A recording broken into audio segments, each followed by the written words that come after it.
Darren Prescott sat in his sleek office, staring at a customer complaint email on his screen. It wasn't the first one like it. In fact, over the past few months, he'd noticed a troubling pattern: complaints about rude salespeople, pushy tactics, and an overall dismissive attitude toward certain customers at his luxury car dealership chain. He had inherited the company from his father 2 years ago, but with 10 locations to oversee, he had relied on managers to run daily operations. Maybe too much. This latest complaint hit a nerve. A teenager had entered one of the dealerships, expressing interest in a high-end sports car, and had been completely ignored by the sales team. The email described how the kid had been brushed off, even mocked, simply because he didn't look like he could afford the car. The writer, an older customer who had witnessed it, said he had walked out in disgust before buying anything himself. Darren clenched his jaw. His father had built this company with a simple philosophy: treat every customer with respect, no matter what. It was clear that some of his employees had lost sight of that. His executives had assured him the dealerships were running smoothly, but he wasn't buying it anymore. Second-hand reports weren't enough. He needed to see it for himself. He made a decision. He'd go undercover as a customer. Darren shaved his usual neatly trimmed beard and dressed down jeans, a plain hoodie, and sneakers. He added a baseball cap to complete the look. Without his usual tailored suits and polished shoes, he looked nothing like a wealthy businessman. And since his company was a corporate chain, most employees had never personally met him. He chose one of the dealerships that had received multiple complaints, one of the busiest locations, run by a manager named Greg Turner. Greg had been with the company for years, but Darren had never worked directly with him. He wanted to see firsthand how Greg and his team treated customers. Pulling into the lot, Darren took a deep breath. He wasn't just here to sniff around, he wanted to experience exactly what customers did. Inside, the gleaming showroom was filled with luxury cars, their polished exteriors reflecting the overhead lights. A handful of salespeople stood around, chatting with each other, barely acknowledging the few customers browsing. Darren spotted a young boy, maybe 16 or 17, hovering near a sleek red sports car. He looked nervous but excited, running his fingers over the glossy paint. A salesman, a tall man with slicked back hair, strolled past him without a glance. The boy hesitated, then mustered the courage to speak. "Excuse me, sir. Can I ask about this car?" The salesman let out a short laugh, not even stopping. "Kid, this isn't a toy store. Come back when you've got a real budget." Darren's stomach tightened. The kid's face fell, but he didn't back down. "I just wanted to learn about it." The salesman rolled his eyes. "Yeah, you learning with daddy's money or something?" Darren stepped closer, heart pounding. The kid was clearly embarrassed, shoving his hands in his pockets. Before Darren could say anything, another voice cut in. "Hey, Troy, don't waste your time," a second salesman said. "He's not buying anything." Darren had seen enough, but before he revealed himself, he wanted to see how deep this problem ran. He turned toward the same car and ran his hand along the hood, mimicking the kid's curiosity. "I'd love to know more about this model, too." Troy barely glanced at him. "Seriously," he eyed Darren's casual clothes with a smirk. "You're looking at a car that costs more than your entire wardrobe." Darren forced himself to stay calm. "So you're saying you won't help me?" Troy exhaled sharply, clearly annoyed. "Look, man, we don't do test drives for people who are just here to dream." "You actually looking to buy, or are you just here to waste my time?" Darren crossed his arms. "What if I was serious?" Troy scoffed. "Then this isn't how you shop for a car like this.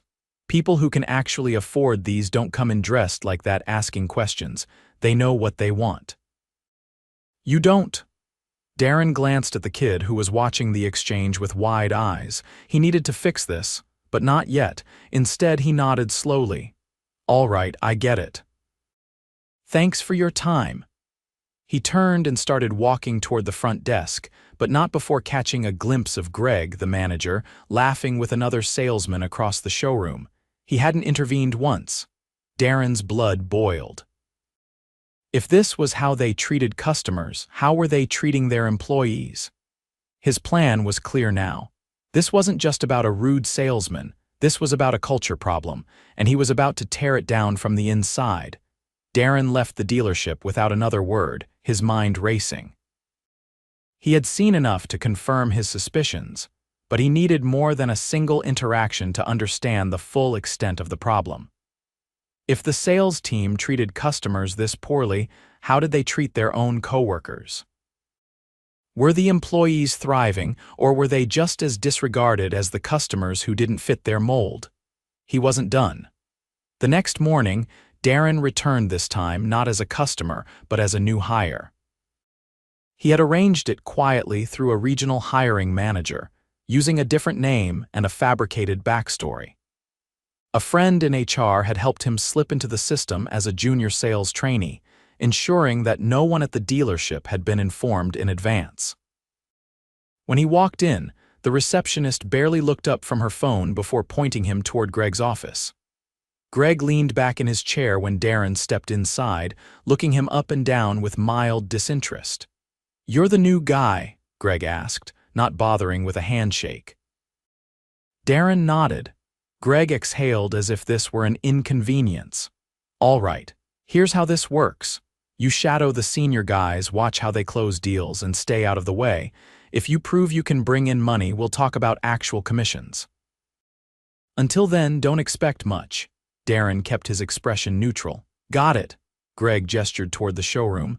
"Go find Troy, he'll let you follow him around." Darren had expected this.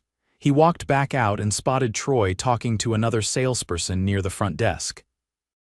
Troy glanced at him when Darren approached but didn't acknowledge him. Greg called out from his office doorway, "Troy, show the newbie how things work." Troy sighed and turned toward Darren. "Yeah, sure." Darren followed him onto the showroom floor, watching as Troy scanned the room.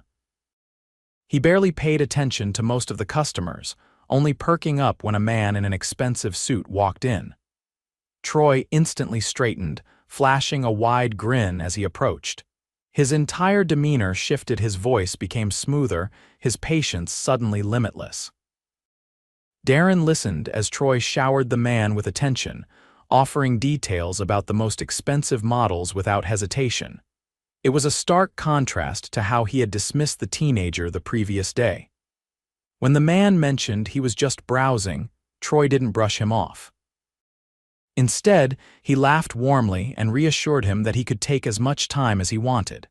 Darren observed everything. Troy wasn't just rude to certain customers, he calculated who was worth his time based purely on appearance. If someone didn't look wealthy, they were ignored or outright insulted. An older salesman passed by and clapped Troy on the back. "Teaching the new guy how to spot the real buyers," Troy grinned. "You know it." Darren finally spoke. "So what happens if someone doesn't look like a buyer but actually is?" Troy chuckled. "That doesn't happen." Darren raised an eyebrow. "You sure?" Troy shrugged. "Been doing this long enough to know who's serious and who's not." Darren let that sit for a moment before changing the subject. "How's the work environment here?" Troy smirked. "Depends on if you can sell. If you can't, you won't last." Darren caught movement near the entrance. A young woman in a dealership uniform was carrying a stack of paperwork toward the back offices. As she passed, Troy muttered something under his breath and the other salesman next to him snickered. The woman stiffened but didn't stop. Darren frowned. "Who is she?" Troy laughed. "That's Mia, she's in financing, tries way too hard." Darren didn't like the way they talked about her. "She seems professional," Troy scoffed. "Yeah, that's the problem. This job isn't about playing by the rules, it's about knowing when to bend them." Darren remained silent, taking mental notes.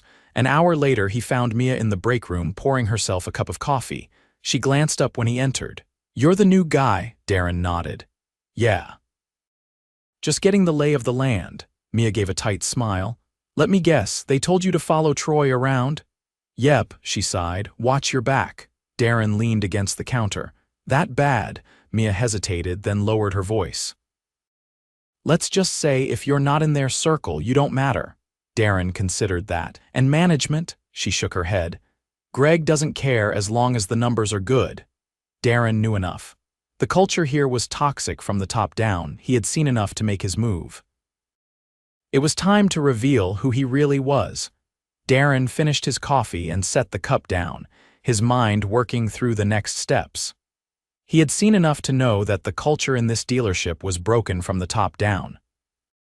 Salespeople prioritized appearances over real customer service, and management had no interest in correcting the behavior. Worse, there was an underlying toxicity that seeped into how employees treated each other.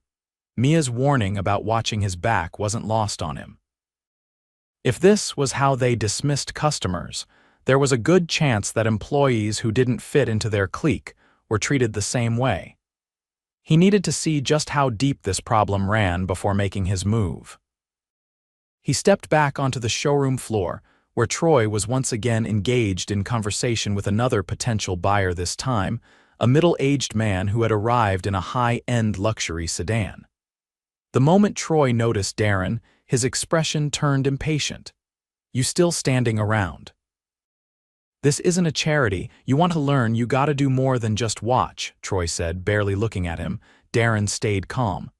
"I'd like to talk to a few customers myself, get some experience," Troy chuckled. "Oh yeah, you think you can close a deal on your first day?" Darren shrugged. "Never know until I try." Troy exchanged a glance with another salesman, then stepped back. "All right, go ahead, but don't waste your time on the wrong people." Darren scanned the showroom. Instead of approaching the well-dressed clientele Troy had been focusing on, he walked toward a man in worn jeans and a faded polo who was looking at a luxury SUV. "Thinking about this one?" Darren asked. The man looked up, surprised to even be acknowledged. "Yeah, just looking." Darren smiled. "It's got a great engine, smooth ride, plenty of power. What's got your interest in this model?" The man hesitated, then relaxed slightly. "I run a contracting business, need something reliable but comfortable for long drives between job sites." Darren nodded. "Makes sense. This model has some of the best durability ratings in its class. If you want, I can walk you through the features." The man glanced around, lowering his voice. "I came in last week, but nobody really gave me the time of day. Felt like they didn't think I was serious." Darren's stomach tightened. This wasn't just a one-time issue, it was ingrained in how the staff operated. "Well, you're serious to me," Darren said. "Let's make sure you get all the info you need." As he started explaining the vehicle's specs, he noticed Greg watching from across the showroom. The manager's arms were crossed, his expression unreadable. After a few minutes, Darren wrapped up the conversation, gave the man his contact info, and promised to follow up. As soon as he turned around, Greg was standing there. "You trying to prove something?" Greg asked. Darren met his gaze evenly. "Just doing my job," Greg scoffed. "Look, I don't know where you worked before, but here we don't waste time on browsers. You focus on the people who are actually going to buy." Darren kept his voice steady. "And you decide that based on looks?" Greg narrowed his eyes. "I decide that based on experience. It's how the business works." Darren held back his frustration. "So, if someone doesn't fit your idea of a buyer, they get ignored." Greg crossed his arms. "I don't have time for idealism. We have quotas to hit." That was it. Darren had seen enough. He wasn't going to let this continue. He straightened. "Good, then let's talk about quotas." Greg frowned. "What are you?" Darren pulled off his baseball cap, ran a hand through his hair, and looked Greg directly in the eye. "I'm Darren Prescott, CEO of this company." The color drained from Greg's face. The showroom, which had been buzzing with casual conversations, went silent as nearby employees overheard. Troy, who had been chatting with another salesman, turned abruptly. His face went rigid. Greg's mouth opened, then closed. "You're joking." Darren crossed his arms. "No joke. I've spent the last 2 days watching how this dealership operates, and what I've seen is completely unacceptable." Troy stepped forward, his voice unsteady. "Look, this is just how business works. Darren cut him off. "No. This is how you choose to run business. You ignore customers who don't look the part, you insult people who come in to learn about the cars, and you create a toxic environment inside your own team." Greg swallowed hard. I didn't know, Darren's voice sharpened. You didn't care. And that's worse. The weight of his words sank in. Employees glanced at each other, some looking uncomfortable, others relieved. Mia stood near the back, watching with cautious hope in her eyes. Darren turned to the staff. This isn't how we built this company. My father believed that every customer deserved respect, that every employee should be valued. What I've seen here, it's the opposite of those values. Greg finally found his voice. We hit our numbers. Darren's expression hardened. At the cost of our reputation. At the cost of real customers walking out because they weren't treated like they mattered. Troy shifted uncomfortably. Darren didn't let him finish. You humiliated a teenager in this showroom. You dismissed customers who didn't fit your mold. And you've created a culture where only a select few are treated with respect. That ends today. Greg's entire demeanor crumbled. What are you going to do? Darren's response was immediate. You're done here, effective immediately. Greg's face turned red. You can't just— I can, Darren said. And I just did. Silence stretched between them. Turning to Troy, Darren's voice remained firm. Your behavior has been just as damaging. You should be grateful I'm giving you a chance to change. But make no mistake, if I see anything like this again, you're gone too. Troy looked like he wanted to argue but held his tongue. Darren addressed the rest of the team. Moving forward, things will change. This dealership will be run with integrity. If you can't uphold that, you won't have a place here. He glanced at Mia. People like Mia, the ones who work hard and actually care, are the kind of employees we need more of. For the first time, Mia looked genuinely hopeful. Darren exhaled, surveying the room. This isn't just about selling cars. It's about how we treat people. And starting today, that's going to be our priority again. Nobody dared to argue. Greg stormed toward the exit, his departure silent except for the heavy sound of the doors swinging shut behind him. Darren turned back to the employees. Let's get to work. The weight of Greg's departure still lingered in the air, but Darren wasn't interested in dwelling on it.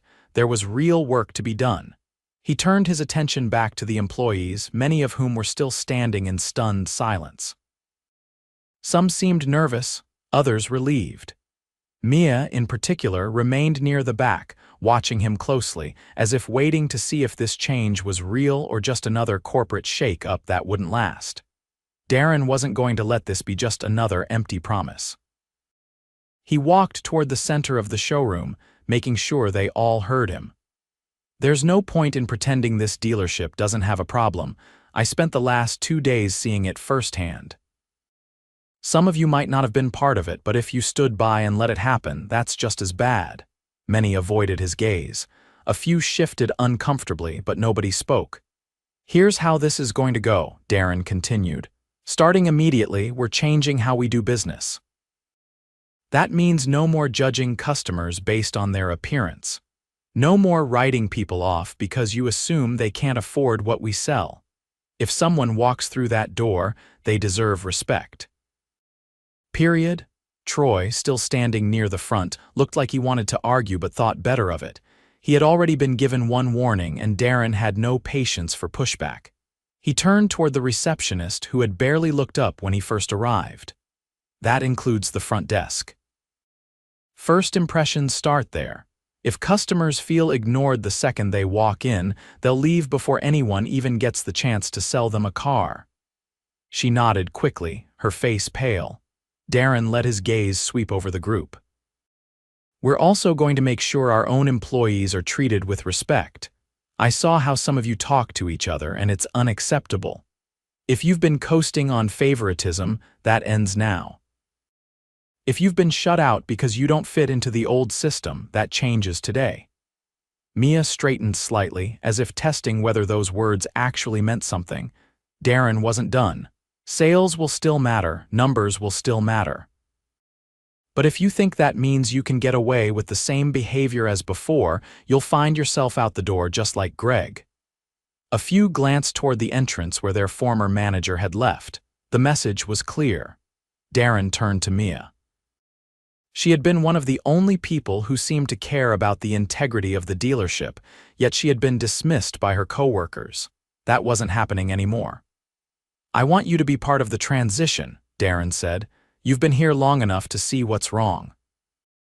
I need people I can trust to help make sure this culture changes for good." Mia hesitated.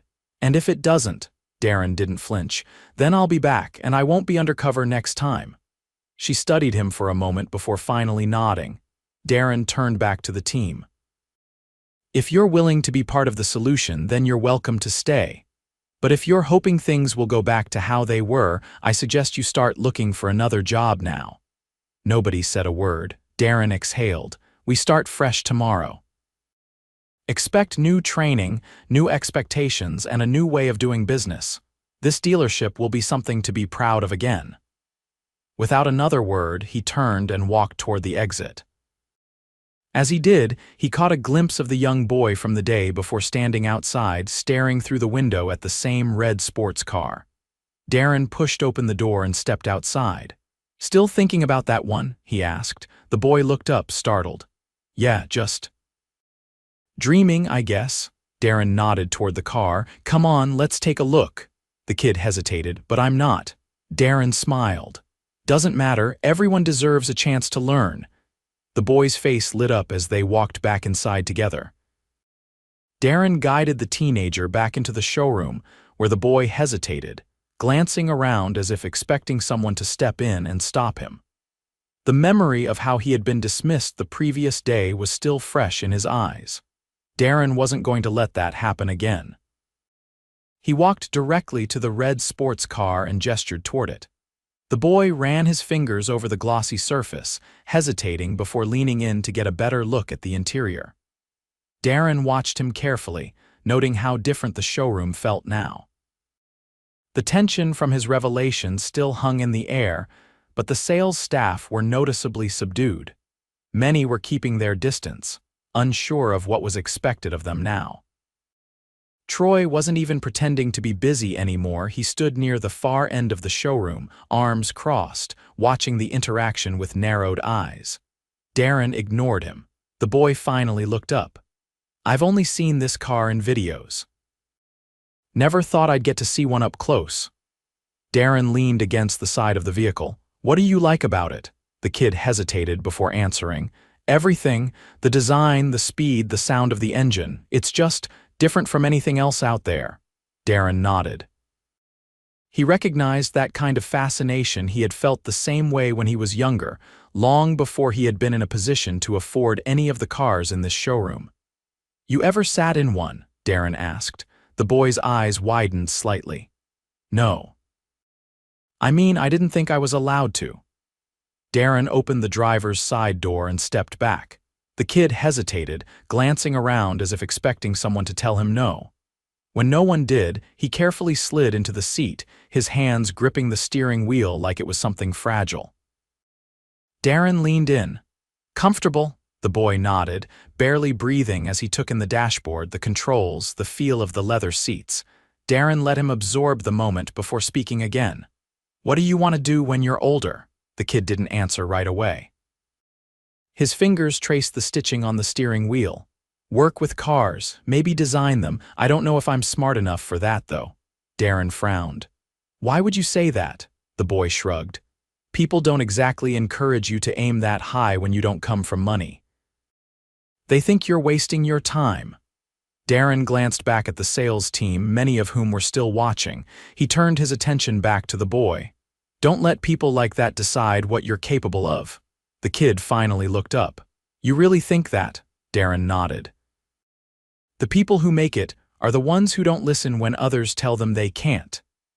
The boy sat silently for another moment before slowly getting out of the car. He looked different now, not just excited, but thoughtful. Darren gave him a nod. "You ever want to learn more about these cars, you come back here. No one's going to ignore you again." The boy didn't say anything at first, just studying Darren like he was trying to figure something out. Then he nodded. "Thanks." As the kid turned to leave, Darren caught movement from the corner of his eye. Mia, standing near the finance office, watching the exchange. He walked over to her. "That what you meant when you said things needed to change?" he asked. Mia folded her arms. "It's a start." Darren glanced back at the sales team. The tension hadn't faded completely, but there was a noticeable shift. They weren't laughing amongst themselves or brushing off customers. Some were still unsure of what came next. Others, like Troy, looked like they didn't know whether to push back or fall in line. Darren wasn't going to wait for them to figure it out. He turned back to Mia. "I'm going to need help making sure things actually change around here." "You up for that?" She studied him for a moment before nodding. "Yeah, I think I am." Darren glanced around the showroom one last time. There was still a long way to go, but for the first time in a long time, he felt like the business was moving in the right direction.